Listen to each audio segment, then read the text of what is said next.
Thanks a lot, Anne. Wonderful to see and be with everyone, all of my faves, Kathe, Donna, Sean, Claire, etc. I'm going to read 4 poems. The first 2 from my book, Borrowed Light, and then 2 new ones. The poems from my book are ones I haven't read in a while because there are a couple of, oops, there's some dogs, okay. Glad to have the dogs join us too. Anyway, the couple that I'm going to read from my books are older ones, composed when we weren't quite so sensitive about including members of other cultures in our poems, when we weren't being told to stay within the boundaries of our own identity groups. And don't get me wrong, I fully understand and I'm largely supportive of the new rules. But I also worry about crazy things like free speech and the absence of true debate about these rules, which make them feel a bit cultish to me. So I think we have to be rebels even to our own causes sometimes. And these 2 pieces are quite culturally tame, I think. If anyone disagrees, you can write me. And they're poems of honor. I feel like we owe each other so much, and some stories can only be told by the debtors. These are a couple of them.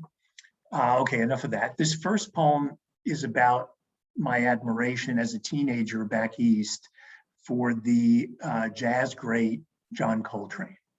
It's called Train. None of us in 1966 wanted to be a white kid from the Bronx.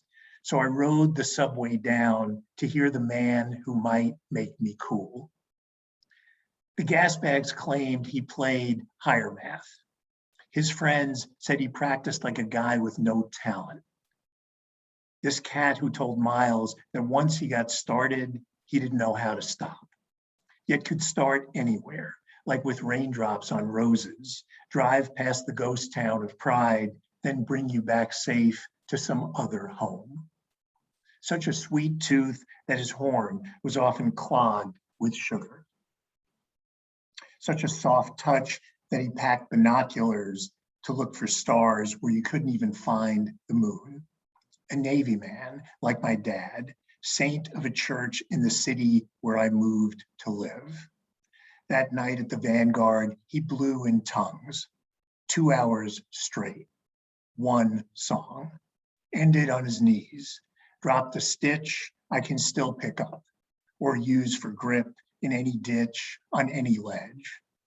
He emptied his arms in a wave that even now speaks to the kind of man I could become. Teaches what a gift is. Warns there's little sing-along. What just happened, and what comes next doesn't follow. Asks if I'm in this or just listening.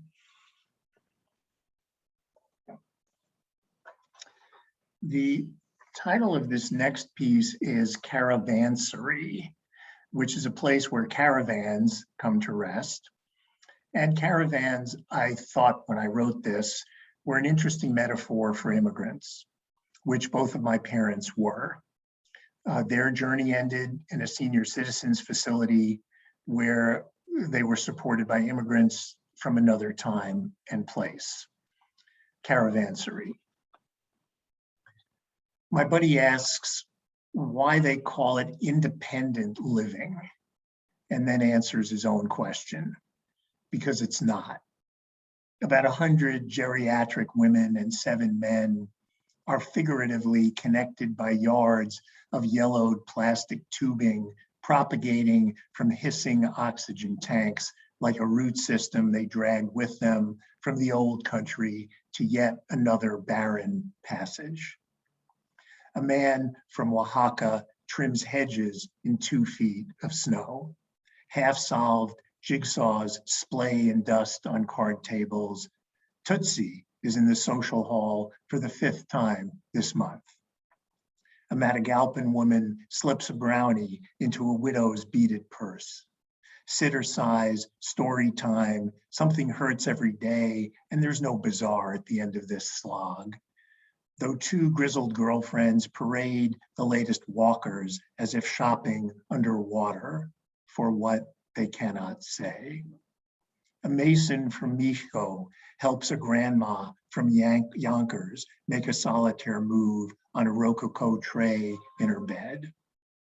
A teacher from Soyapango sets place cards for dinner. No salt allowed, nothing to die for, so suicides are beside the point, and elevator talk quite civil, even by those who were vile for their first 80 years. Sons do stop by with their sons for the family day buffet. Sovereignty and asylum in the eye of the beholder. Here is the junction of two endless goings. The ego's laundromat, where rashes spread like wildfires. But nothing is more contagious than dignity, much of which radiates from kitchen and garden. Their names are Rosa, Beatrice, Miguel, Hernan. So it's okay not to give a fuck what papers they have and just thank them for looking after our mothers. Okay. Now a new poem, which takes place in San Francisco, in which the primary participants outside of my identity group, thank God, are birds. It's called When the Parrots Come. Two conures, South Americans, bagged at birth, slipped their gilded cage here mid-90s, started a flock, hundreds now, eschewing the natives, the laurel, the live oak, whose acorns the Ohlone ground to meal. They flit instead on saucer magnolia, date palms, power lines, tangled over Telegraph Hill. 2020, fighting tumors, not asking on which side of her body's borders they were born or fed. Susan sees a pair of them, the parrots, testing our fire escape, a 6th floor rental miles west. They perch an hour, then zip off with a greening throng. Hoping they'll return, she puts out cashews, which is what she has. I say, there's a reason why they chose our railing. Scouts, maybe, lovers stealing a moment, the virus, the warming. Cashews could bring gulls. Just leave things as they are. What drew them might draw them again. Susan from the Midwest keeps on with the cashews. Having taken in red crowns, indigo eyes, opalescent beaks, mostly, she says, they sat and looked away. Sometimes, though, they nuzzled, danced, hung upside down. From back east, I never see them, the parrots. We welcome the new year. Everyone does. A week later, she says they came back for a spell. I say, no cashews this time, sweetheart. She says, no, of course not. And then finally, a piece I wrote shortly after the last presidential election, the good one, the better one, when a lot of us started Zooming with old friends. It's called Here Comes the Sun. A Zoom one Sunday afternoon for grade school friends turning 70. After briefings on the health of our wives, we each sing a song propped by reclaimed guitars. Dave in Cleveland does Chimes of Freedom. Shorty in Queens goes with Georgia on my mind. Ron from the Brigham, hard times come again no more. I've been prepping since Tuesday, that Tuesday in November. The tips of my fingers raw, the bay at my back dimming to a sliver. Harrison wrote the melody in Clapton's Surrey Garden after a meeting with accountants in April '69. We were college freshmen having escaped the liver of the Bronx. How did we do that? Capo on the 7th fret, so even the low notes are high. The syncopated downbeats simply another chance to rise. We're told the move away on the G chord is all right, so it is. The D suspended smiles through its missing teeth, and the A7th knows its tension melts homeward. What's coming is already here. Too bad, old winter, we each have a darling to sing for. Some days I feel I'm not doing enough for mine. Then her voice from inside me says, that too is love. One afternoon, George couldn't help himself, which is impossible not to hear, impossible not to play. How did he do that? Make something so relentlessly bright, there was no place left to put the pain. Thanks, everyone. Hope you liked it, and I'm really looking forward to listening to all my friends. It's beautiful, Ken. Especially the poem Caravan piece resonates with me very much. I'm a first-generation immigrant too from China, and there's so many good pieces. And then the last poem was very strong as well. It says so much about you, and then your upbringing, and then your family and your circle. It's just beautiful. And then yeah, and we wish you good outcomes from today's hospital thing. Hope everything goes well. Okay. Thank you. Yeah. Okay, and then next reader, Claire Broder. Claire, take it over. Wow, thank you, Ken. That was a fabulous reading. And I want to thank Anne and Maxine and everyone who put energy into making the reading today. I want to just say too, I'm here in San Rafael, California, the sacred land of the Miwok, where I'm very grateful to be living right now. So I've been thinking about demonstrations and mobs, and I wrote this poem recently that I want to start with. It's called On the Edge of the Mob.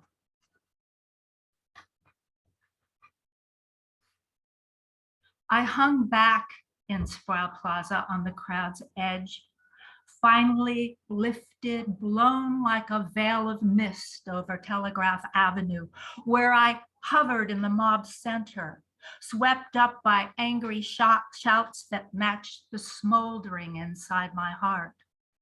I had a Chaucer paper to write, political science assignments piling up, as I reread my boyfriend's letters from Da Nang, how he had pleaded with his sergeant to please send him home. I felt weak and could not lead, only follow. And when the first stone was thrown into the shop window, my fists unclenched, searched for something to smash glass.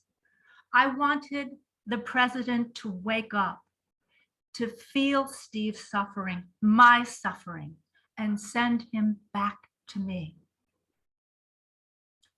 Instead, I found myself drifting back to the safe outskirts of the crowd, coward, good girl that I was, unwilling to risk anything, not for America, not even for love.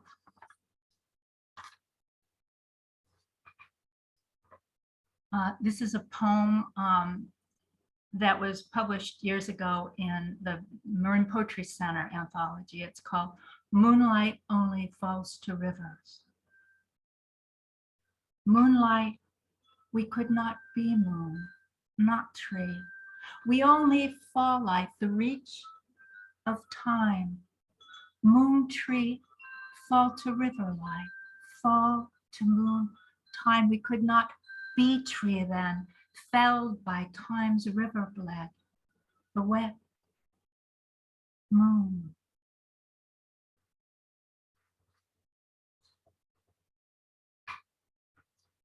This next poem was in a recent anthology, Fire and Water, the California Climate Anthology. It's just been so challenging the last couple of years, as everyone knows, because of the drought and the fires. So this poem is written kind of spread out on the page, so I will pay attention to my line breaks. This time, all you have to do is read, hear, dried, crackling grasses now, before they break into golden, merciless flames.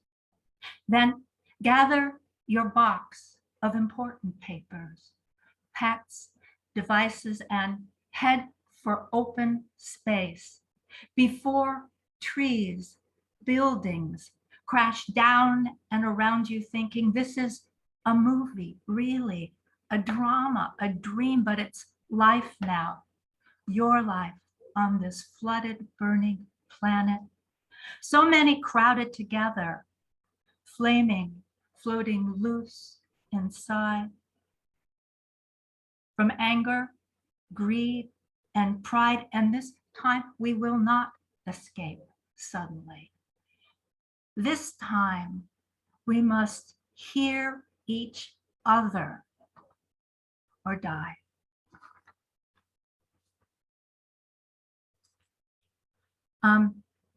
I was doing a poetry performance in response to the Day of the Dead altars on 4th Street here in San Rafael, and an old timer came in and told me this story. It's how it once was, San Rafael, California.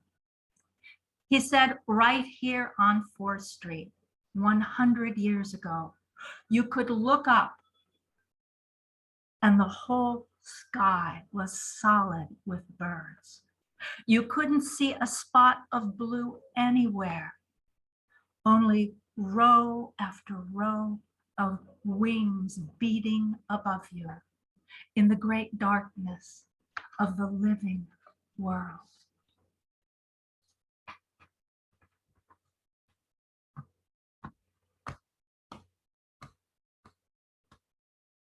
How does it feel to not feel hi-yo, hi-yo? How does it feel to not feel any more hi-yo, hi-yo? How does it feel to not care, hi-yo, hi-yo? How does it feel to not feel any more hi-yo, hi-yo? Kill the deer then, hit her with your car. Kill the deer then, hit her with your car. Watch the TV then, watch the computer screen, watch the smartphone, and close the door. Watch the TV then, watch the computer screen, watch the smartphone, and close the door. How does it feel to not talk hi-yo, hi-yo? How does it feel to not speak up anymore? Hi-yo, hi-yo. How does it feel to not sing hi-yo, hi-yo? How does it feel to not sing anymore? Hi-yo, hi-yo. So you're afraid then. So you're afraid then. So you're afraid then. Hi-yo, hi-yo. So you're afraid then. So you're afraid then. So you're afraid then. Hi-yo, hi-yo. Well, we can just roll over and die then. Just roll over and die then. Roll over and die then. Hi-yo, hi-yo. Roll over and die then. Roll over and die then. Roll over and die then. Hi-yo, hi-yo. How does it feel to not feel hi-yo, hi-yo? How does it feel to not feel anymore? Hi-yo, hi-yo. I'm going to do one last poem. It's called Rocking. I was married and I was divorced. I had 3 babies. I never had kids. I never had sex. I had sex. It seemed I never had sex, that I was never divorced nor even married. It seemed that the 3 babies who grew to adults were never really mine. I never had them. And the sex, it seemed someone else had when I remember it now. I was never married nor divorced, nor did I have any children. I never thought to have them or simply never had them. I had plenty of sex though, and sometimes simultaneously I had love too. That frightened me, that I pushed away as if it were a dark alley rather than a garden of light. But sometimes I allowed a white gold strand to pierce the dark burnt blotches of my heart, replace pale pink geraniums with life. Yes, love restored me, and coupled with sex made me laugh till my whole body shook. Looking back, I was a man once, then a woman, then a man and a woman again. I came simultaneously as myself laughing. Was this tantric shape-shifting or shifting gender identification? No. I was the darkness of my heart once.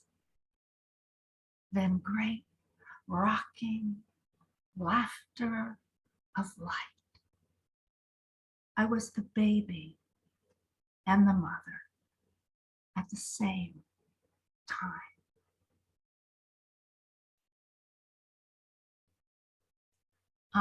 I just want to make a little announcement that I am going to be teaching a class in Telluride Library on October 6th on Zoom about writing from the personal to the political, and using visuals and with an eye for getting it on video and out there on social media before the next election. And I'm piloting in September for a group of 10 people, and I have a few spaces left.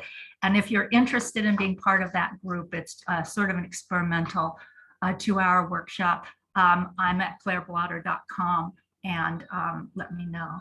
So thank you for being a great audience on Zoom. Great, great job with your performance poetry. That's so complimentary, Claire, to your own poetry. It's beautiful. Yeah, we love it. And we will, if you want to just also write on the chat space about your website, that will be awesome. That's okay. Good. Thank you. All right. And then our next reader is Sean Killensworth. Sean. Hi, Anne. Thank you. I'm so glad to see everybody here. So many of you I know and have seen a million times through Marin Poetry Center. Hi, Sandy, and some new people who are not NPC folks. I see my friend Teresa out in New York. I'm so glad you're here. So I've got 5 poems for you today. And as it turns out, I didn't realize this as I was kind of assembling them. They're really all love poems to, you know, the earth and our environment. And the first one is called Fire Season. The scent of eucalyptus blooms in the heat. Long leaves like fingers point down to the cyclists grinding away beneath them. Cobalt waters ripple like frosting across the bay.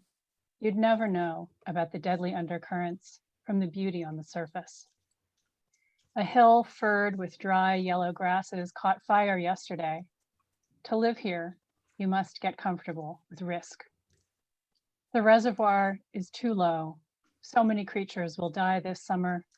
Cedar waxwings, red-winged blackbirds, mourning doves, Mockingbirds, ravens, red-tailed hawks, and herons, blue and white, guard the houses and skies. Any bird is an omen if you know how to read it.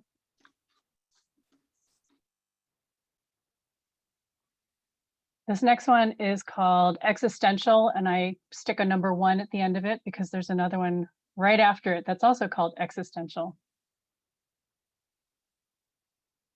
First, we were killing the bees. Then people cultivated outrage and condescension and put white cubes of bee colonies on roofs in cities, in suburban backyards, at the edges of fields, and read, wrote, shared, publicized, hashtagged all the ways we were terribly, shamefully wrong, harming not only the bees, but the land, poisoning the earth. Buzzing with anger, they multiplied cube hives, wrote books, filmed documentaries, speechified against honey consumption, banded together with vegans and tree huggers and enviro-terrorists and angry moms and millennials, and went on speaking tours, filmed TED Talks, lectured in elementary school auditoriums, made provocative art and poetry alluding to stingers and getting stung, being inflamed, reddened, hot, irritated, painful. And now we find out that the American honeybee isn't the issue, and the cubes were made with formaldehyde. So we're all fucked anyway. This is existential too. Don't even get me started on the monarchs. The Xerxes Society for Invertebrate Conservation says that monarch populations have plummeted over 99% since the 1980s. The habitat is lost. All those McMansions you live in killed the butterflies. Overwintering sites are ruined. There aren't enough protection advocates. People are trimming trees too far back, and the monarchs have nowhere to reign. They need nectar, showy milkweed, rabbit brush. Asclepius is a pretty name and sounds like a goddess, the goddess of travel to Mexico. We are failing her. We are failing her, the goddess of puffy milkweed pod dander floating on a thermal gust.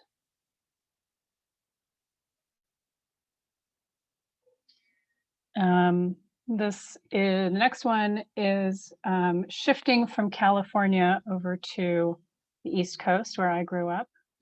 And I promise this is the last sort of sad one.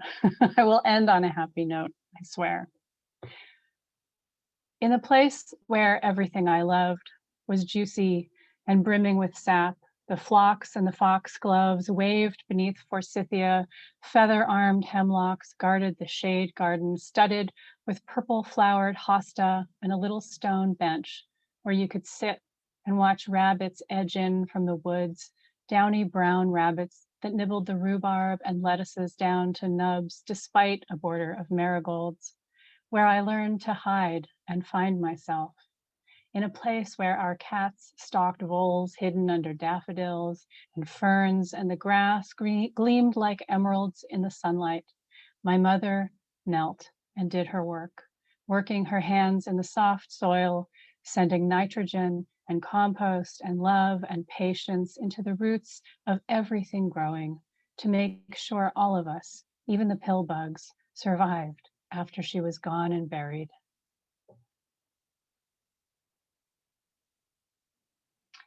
And my last poem is bringing back to California and was inspired by a friend of mine who, she also moved out here from New Jersey. And when she got here, she was just appalled and astonished that calla lilies really literally grow like weeds at the side of the road. So this poem is for Sarah. Calla lilies just grow right out of the dirt. Viridian hummingbirds astonish. This heart, so tiny and fragile, one drop of vinegar could dissolve it. I wake in springtime, twigs tap glass to draw me out, feathers reckless, sun-drunk warblers loop the loops. I didn't think a balm could break me. Heat spangles gold hills, songs hurtling through morning like victory banners. Thank you. Thank you so much. Wow. Siân, it's so beautiful. Everything in your poems, it's like you said, existential twice, and you know the mother, the goddess of the monarch butterflies. It's just very, very beautiful. And the color lilies. I love all these poems. Great job, and it's so honored to be part of this reading group. You know, to be with you, to read alongside you. That's so awesome. Okay, the next reader will be Kathe Jordan. Kathe. Hi. So I'm really honored to be here, and I want to thank the Marin Poetry Center and especially Anne and Maxine for helping us have this wonderful time to be together. So I'm going to read a few poems about my brother who died of homelessness this past year, and we didn't even find out for 7 months. And when I found out on April 15th that he had died on September 11th last year, it was a shock and led to a lot of things in life that it would, but it also led to some poems. The first one's called Washing the Body. Because our father, a Navy man, loved military history, we're sitting on a huge black cannon in the photo. You're smiling the sweet freshness of 5. At 9, I'm looking away, contemplating escape. Miss Spratlin would ask the class to lay our heads down on our desks. Who wants to be saved? I would always raise my hand. It didn't matter. War demanded collateral.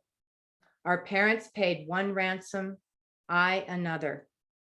But you went west, rode herd for years on end, laying your head on your saddle at night, making camp on the rim of a concrete canyon, leveraging your strength with crank. Now the county administrator tells me you're gone. OD after 5 years clean. I find your friends, hear of your colostomy. Did you fear death amid strangers tied to tubes and wires?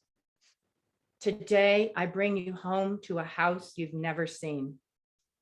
Carry your tight denim vest, your blue jean gray ash from room to room, sharing myself with you at last. As foreigner sings your anthem at war with the world, I take your great-grandfather's tarnished initialed spoon, collect a small portion of your dust, recalling when I didn't let those kids cover your face in sand that day in the Florida dunes. You were my charge then, and for just this moment, you are again. Brother, I'll ferry a bit of bone to the bay, sprinkle you like sugar over marsh grasses where the great blue heron stalks her prey.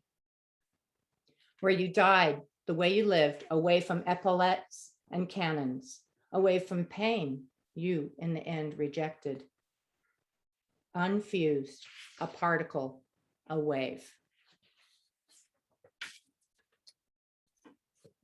See, thank you. I'm going to see if I can get this view so I don't have to look at myself. Much better. Thank you. The next one's called Lava Tube, and it was inspired by our spring visit up to the Lava Beds National Monument in northeastern California. Lava Tube. To mourn your death, I enter a cave, a lava tube blasted 10,000 years ago by fire and pressure in the world below our feet, beyond all we can't see. Descending, I watch light fade, a beam of memory on pocked and mottled walls, narrowing in scope. When you were 10, you leapt at a man who had our mother by the hair. Remember the one I fought off with words alone? My hands feel for rock and I duck my head. Above me, high desert blanketed in volcanic rock. Birds, wind, bugs. Down here, a fungus spreads filaments to spite the black, giving shelter to crustaceans, worms, and bats. If only my mind were so quiet. Is the world womb or tomb? wrote Henry Miller. I always said womb. Now I don't know. Your damage locked you out. Mine locked me in. The cave breathes its implacable chill, the arrest of the grave. I'm leaving now. I won't be back. Can you forgive me wanting to live?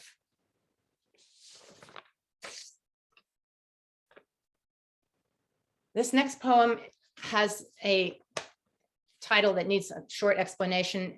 It's called Catastrophic Molt, and it's a scientific term for when young penguins molt, that is, they shed all their baby feathers. Unlike flying birds, penguins shed all their feathers in one day. And so the term for that is catastrophic molt. When I held your heavy ashes, the only sound in my head was, dear Lord, the label on this cardboard box says Kirk Irwin Kobler, which is to say, you're as good as dead in my arms. While the coroner who gave you your final exam has put down highfalutin words, chronic, acute, toxicity. We know better, brother. Catastrophic molt, more like, as when young penguins shed their baby feathers all at once and then take to the waves. And if not you, then certainly me.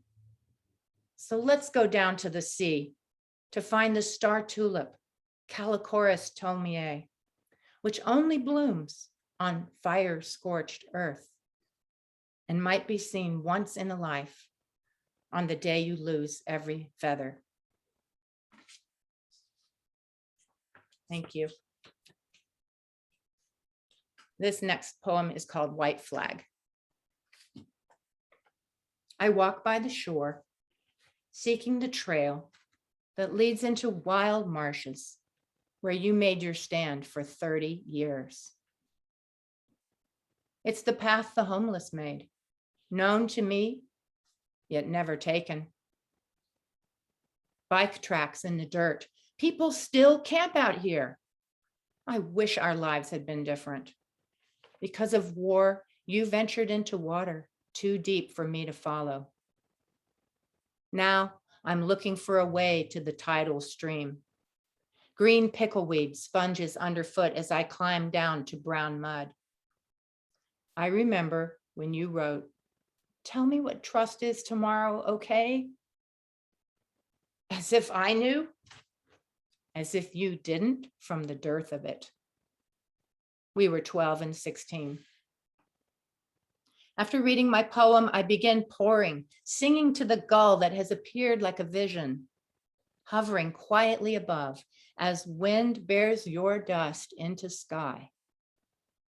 Bits of your femur, patella, and clavicle fan out over the water and fall glittering to the bottom.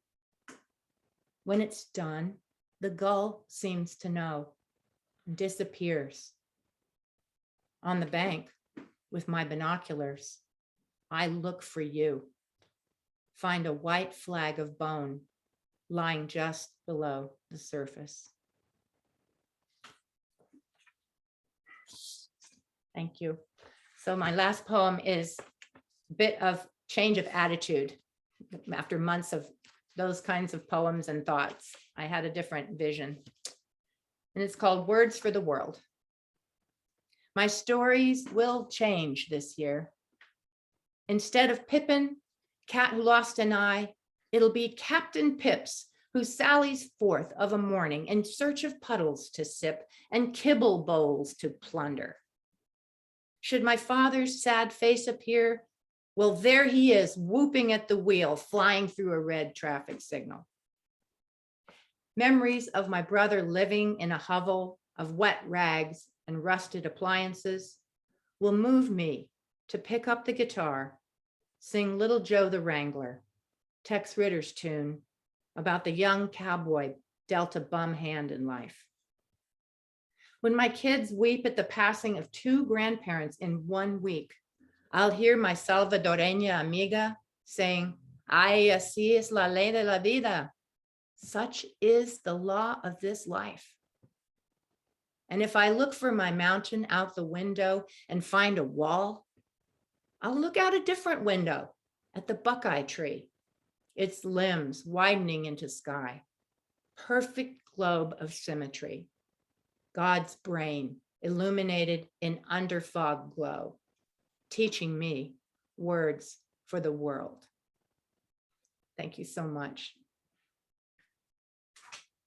Thank you. Thank you, Kathe. Sorry for your loss. All your poems are beautifully construed around that loss. How can I say? Así es la ley de la vida. This is the law of life. Yes. And I lost my mother 3 years ago, and I still, the grief is still with me in many different moments here and there. Sorry. I applaud you for Thank your you. strength. Thank you so much. Thanks. Thank you, Kathe. And then the next one, the next reader is Donna Emerson. Take it away, Donna.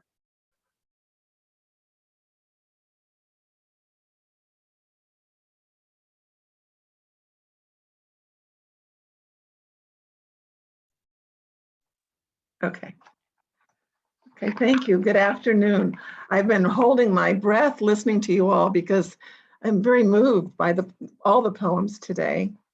I remember sitting with John Coltrane in 1964 in the Cleveland Huff, and I experienced the same thing that you talked about, Steve, and the poems of loss and the poems of Berkeley, Telegraph Avenue.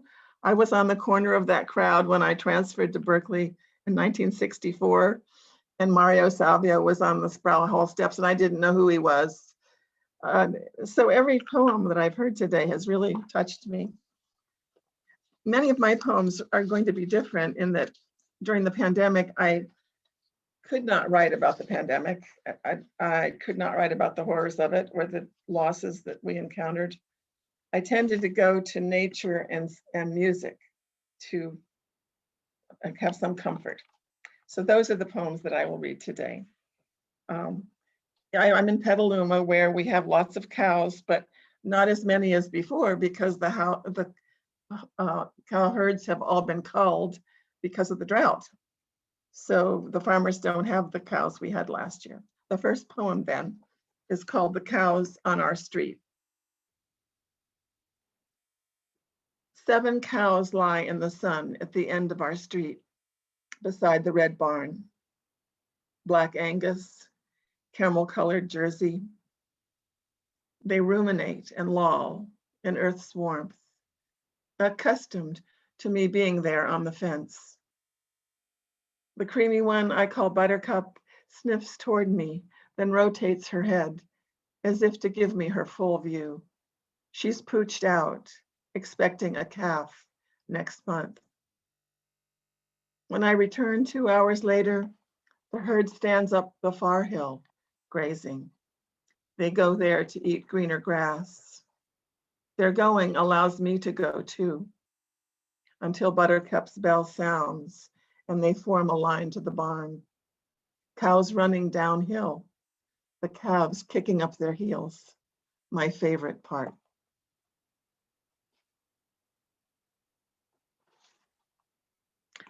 When the pandemic first started, I turned on music every day. And I was listening to Claude Debussy one day when I heard trucks coming around our hills filled with sheep. This is an annual tradition. The sheep come to eat the grass to bring it down, so to lessen the fire damage. So this poem is called Listening to L'Île Joyeuse after Claude Debussy. I hear the herd of sheep arrive in trucks to the hills around our house, eating tall grasses to prevent fire. The newborns baa after their mothers. The ewes baa back an octave below the lambs. We are busy sheltering in place. No schedule, no outings except to walk. Only Zooming, reading, cleaning, small trips to the grocery where we no longer recognize one another, masked, gloved, 6 feet apart. My daughter and I watch old movies with low ratings on television. We make jokes throughout, happy to laugh for the first time in a month. And I walk into our yard to greet Mr. Lincoln, Ingrid Bergman, Peter Mayle, Cecile Brunner, Old Lilacs, and Martha Washington. Each greets me grandly, shows their first best flower. Pungent smell, tall stalks, healthy in this time of affliction.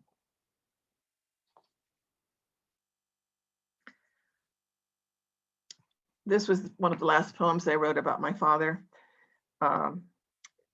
The title, it has a double meaning, but it would probably only ever be known to me unless some of you listened to that song in the 40s called Blue Room. Look it up. The poem is called In the Blue Room. Wound tight and tired, he sat us down around his Formica kitchen table, as if for a meeting of his board, ready to announce his funeral plans. He spoke with such authority, I almost didn't register the sheer white terror behind his glassy blue eyes.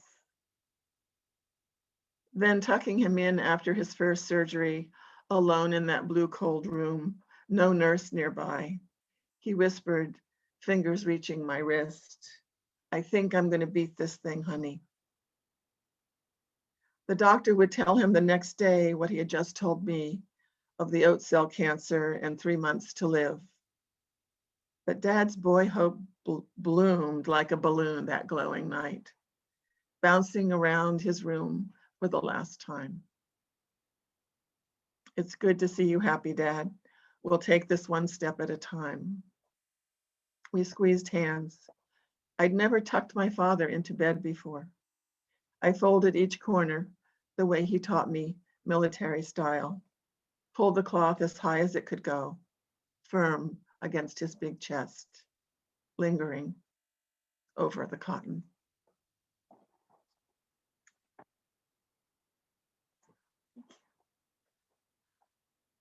This poem is about a dear friend who's 97 years old and is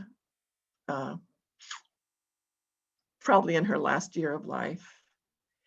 And it's also about my daughter.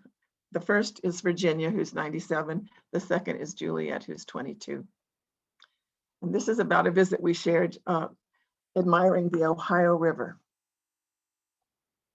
It's called Virginia and Juliet. The two stand together in the parking lot where the new Louisville Bridge spans the Ohio River. Everyone's allowed to cross the old bridge on foot a few more times. The older woman in her 9th decade has crossed this bridge all her life. Did just fine without the new one. Might need a chair today. The younger in her 2nd decade has never seen this bridge, this river. She likes to walk and run, knows she loves Virginia as grandmother. Her real grandma died long before her birth, and Virginia was grandmother's best friend. Likes the classical music piped in today. You can hear it all the way across to Indiana. They smile as big as the Ohio, border to 5 states at its largest tier, a mile across. The two wrap arms around each other, one celebrating youth's dazzle, the other helping her grandmother stand up, not minding the weight. Arm in arm, singing the names of tributaries, Monongahela, Allegheny, Little Muskingum, Virginia and Juliet promenade the span. That's for you, Juliet. And my last poem I wrote a while ago, it's practically verbatim the conversation that was happening at that moment when my daughter was, I don't remember if it was 6 or 7, but it's a poem called The Earth, Mommy. Mommy, the sun will blow up in a while. That's what stars do. I've been so worried ever since the visiting teacher told our class, worried all the time. Not about me, but about the people of the earth. When is this supposed to happen, honey? in a million billion years. Is there anything we can do to stop it? Maybe the teacher didn't know enough. No, I wish I never heard her say that. That wasn't very nice, was it? For a teacher to make kids feel this awful. Maybe we will be smart enough, figure a way to survive by then. Does she know everything? But the earth, Mommy, the dirt, and all the flowers we planted, and the garden at church, and our pets, all the animals, that raven there, and the ducks drifting on the pond. And I thought all I had to worry about was the Syrian war, global warming, money, my health, and the minute-to-minute safety of my children. What kind of teacher would say that? I do think we have to pay attention to how we tell the very young children about what's happening with our planet. I don't think we take enough care. Anyway, thank you. Thank you. Thank you, Donna. It's so awesome that you paint beautiful, vivid, very visual stories like with your words. It's just so touching. And then you know, the words with for your dad, for your daughter is just beautiful. And then the closeness that you have, your relationship with your daughter, it's so lovely. I'm proud of your work. It's wonderful. I wish It is lovely. yeah, I wish I could go back to my days with my mom, watching the old movies with low rate. You know, that's beautiful. Well, you can dream of her and you can write poems about her. Yes, I have been doing that. Okay. Now the last poets today will be me. And then continue to what I said to Donna. I actually wrote a poem for my mom that has been published just on Art Ascent. And then so I'm taking it away with this poem, Bijou 72. Life without you is like the excessive, tasteless cry of an elderly in dementia, in time unsurpassed, if only the alarming certainty of its reality, the hard, fast-turning nightmare of all. Life without you is like a forced arrival to rainwater and the diaspora city from a tiny or four-colored blooming rainbow. Amid the chaos of a few black-tied men, and like some beheld upon the moon at midnight, when the storming dawn comes, or its lightning of power and thirst unveils the truth, water drifting souls that linger lightly in the tip of one's heart.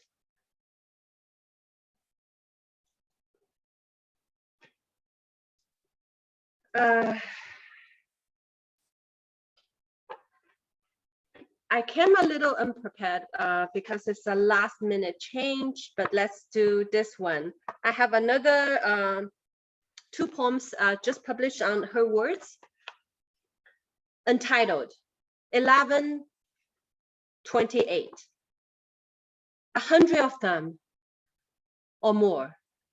You don't know how they entered your territory by your femininity during those 20 years. You gave each of them a chance to love. The early afternoons when you always gave in, but you saw how they cared to compete against each other over real love. And the light was tall, near by the moon star facing the calypso. Had they a lifetime of following Master Fabricius, the goldfinch, before the chains were released. You were given 24 chapters of an epic the patriarchy was immersed in, or you could do what you believed in by taking the high road. You knew the men's world somehow tried to alienate you from warm, cool shades of evenings by drinking your household drinks. Their bright smiles took on the lion with eagle's wings in daylight. You watched somehow Homer missed to point out the game. Now you are retelling the aim of a secret till the end of this world. You had the domain.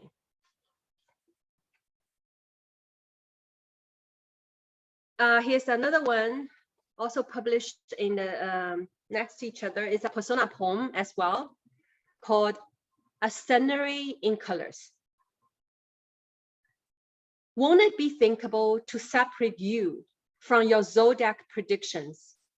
May you be simply rising forward into your red golden ensembles, and a seabed somewhat close by, somehow beheld by a red golden horizon? May I be simply loving the whole of you? Is there a space now where we can understand each other better, or the emotions of our drifting away be overcome once for all? I daydream myself, lying, facing your resembling face, and watching a red gold painted horizon, and you lighten up without me, filling my dreams, traveling through wherever is hilly and overcast by shadows.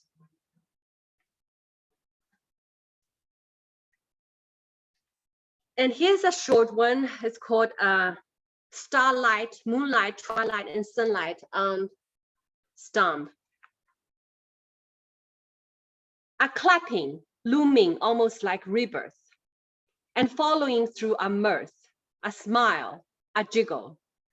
Two people of conjunctive significance, juicy, four yet scarce, believing their fate around one night, southwest star, a sky that clears up where the night magic was, joyous, separately, shielding one soul, seen once and above it tenderly rising, centuries past, one star we gaze upon converges to make us feel loved.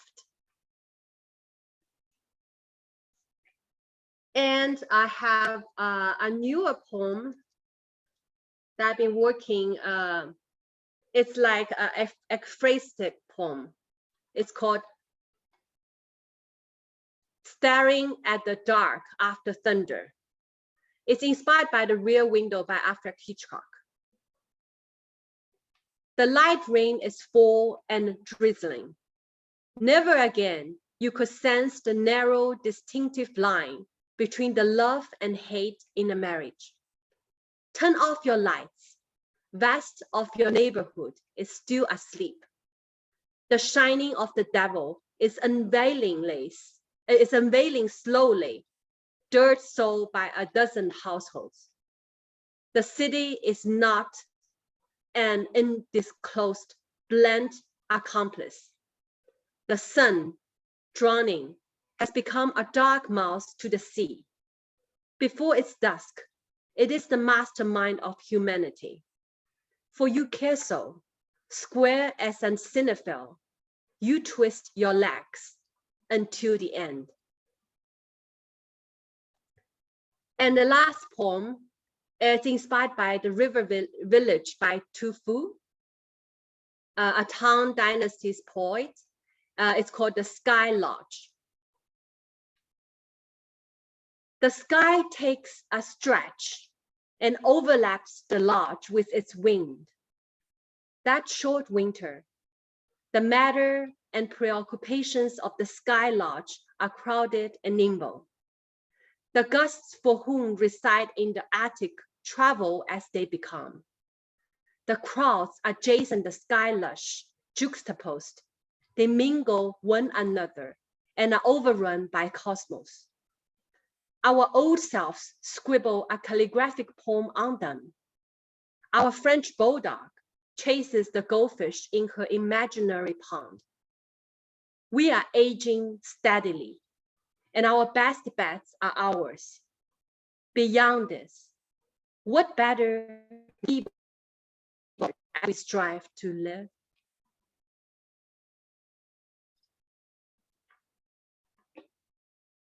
Okay, so this is my final poem, and this is the end of the traveling show, the end of this traveling show episode. I'm very honored to be able to read among all these wonderful poets in Marin Poetry Center. And then we just hope to see you very soon in person. Hopefully you're staying safe and healthy through and through, and keep writing.